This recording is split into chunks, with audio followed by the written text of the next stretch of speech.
Hello viewer, আজকের এই ভিডিওতে দেখাবো যে কোনো ব্যাংকের অ্যাকাউন্ট খোলার জন্য আপনাকে কি কি কাগজপত্র সাথে ব্যাংকে নিয়ে যেতে হবে।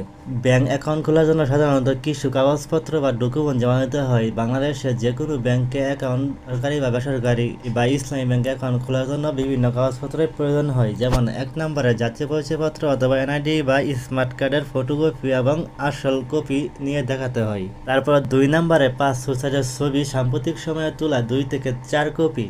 তারপর 3 নম্বর জন্ম নিবন্ধন সনদ, যদি কারোর এনআইডি কার্ড না থাকে, বিশেষ করে অপ্রাপ্ত বয়স্কদের জন্য জন্ম নিবন্ধনের প্রয়োজন হয়। 4 নম্বরে ট্যাক্স আইডেন্টিফিকেশন বা টিন সার্টিফিকেট, সবসময় তা বাধ্যতামূলক না, তবে অনেক ব্যাংকে চাইতে পারে। তারপর 5 নম্বরে আপনার ঠিকানা প্রমাণ করার জন্য, যেমন বিদ্যুৎ বিল, গ্যাস বিল, পানির বিল অথবা টেলিফোন বিল বা ভাড়া চুক্তিপত্র কাগজপত্র দিতে পারেন আপনার ঠিকানা প্রমাণ করার জন্য।